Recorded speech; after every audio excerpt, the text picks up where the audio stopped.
Hello everyone, my name is Faith, but you may call me Unme. Today I'm looking through Dollar Tree to find some hideous plushies to make into something yassified. So far most of these are looking absolutely hideous, just what we want. Some of them might be a little too hideous, but don't worry, we're gonna find one that has potential.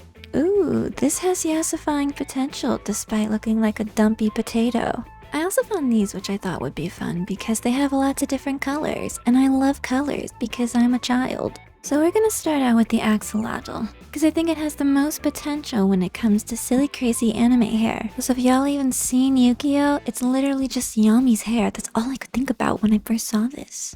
Speaking of hair, let's start sketching this guy's hair. So I want the bangs to be swoopy, but then the sides are gonna have that edginess. Basically, it's the little Axolotl ears, but in hair form. Gotta add in that cute bow tie, and then give him shoulder pads? Y'all really know why I did that. I think my thought process was that he's a showman, or he's like a host of some kind of cool Circus Soleil show or some shit. I don't know. Do hosts even have shoulder pads? Why would I think that? My brain is weird. Anyway, we're lining now, so I'm going to focus on that instead.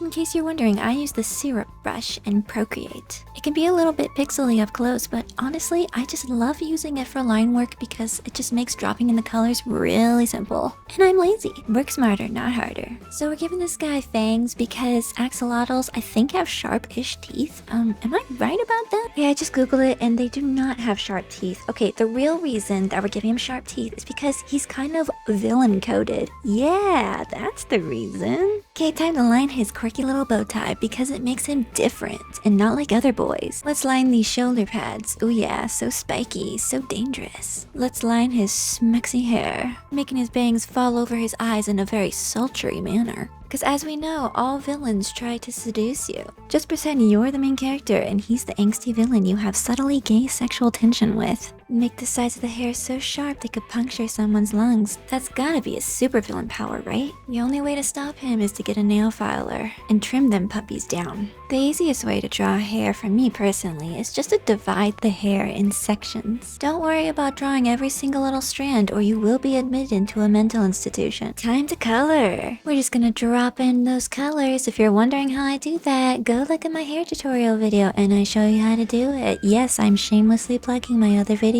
again. No, I do not have any shame. Let's make him blonde. I gotta rep my people after all. Then color in the bow tie. It has to be a bright red because in the picture it's a bright red. Make his jacket pink because he's not about toxic masculinity. Little tip for the eyes, you never want to use pure white for the eyes. You always want to start with a darker shade and then you can add some white. Okay? Okay. His eyes are blue in the reference, so we're gonna make them blue. We want to be lore accurate to our axolotl after all. Shade in those irises with a darker color and add a pupil so we can actually see things. So with all the base colors added, we can now add the beautiful pink gradient to his hair. Ooh, ah. Speaking of gradients, let's add one to his jacket. A nice purple one to contrast well with the pink. Some nice white on the shoulders so we can highlight those smexy shoulder pads. Shade that ribbon, then lazily draw in those little hearts with the lasso tool. Oh yeah, the lasso tool, my one true love. We're gonna use a nice pink to start off with shading the skin. This is just not enough pink in this piece, I think. But really, is there ever such a thing as too much pink?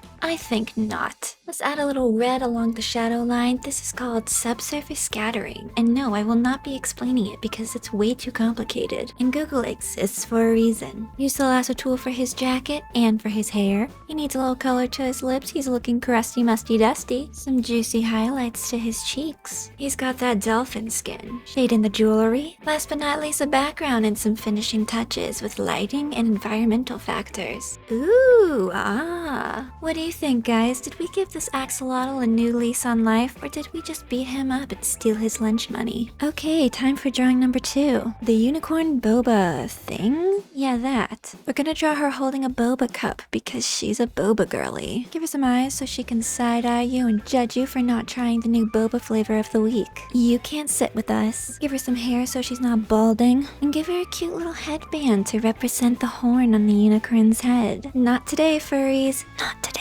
Give her a little halter top. I think it's a halter top. I don't know. Some kind of summery top. Because my headcanon for this character is that she's at some kind of cool festival that only the cool people go to. Like Coachella.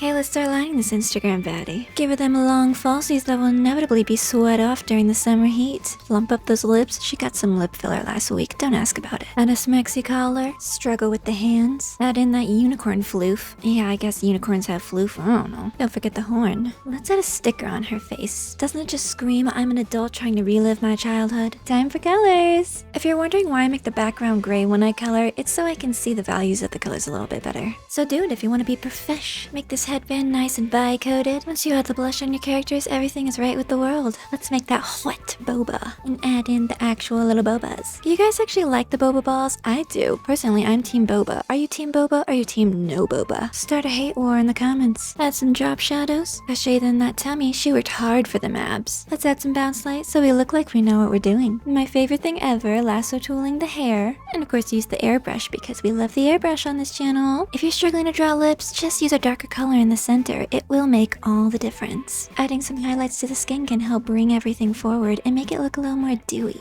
Now shade in that choker. Woof woof. If we want to make this look like a sticker, we just gotta add a little shine to it. Let's use a multiply layer for this fur. Hee boy. If you want to make the eyes look bigger, just add a darker color around them. It's magical, honestly. A little highlight on the eyelids there. Because the plastic is see-through of the cup, you can kind of see a little bit of the backside of the lid there. Speaking of plastic, it's going to be a bit reflective, so let's add an add layer on there. Moving along with the theme of highlights, let's highlight this hair. I just erase away the parts that I don't want and shape it to the form of the hair. I'm going to play around with these hues a little bit on the ears. And after some final touches, I'm just going to add in a background from Google Images because I ain't working that hard. Yay, we're done! So did we yassify this pony or did we trashify this pony? You let me know. Let me know in the comments which is your favorite. I think mine personally is the one on the right, but you have your own opinion, so tell it to me. Don't be shy. So if you like this video, be sure to like, comment, and pop that subscribe bubble if you want to see more. Also let me know down in the comments what video you'd like to see from me next. Bye!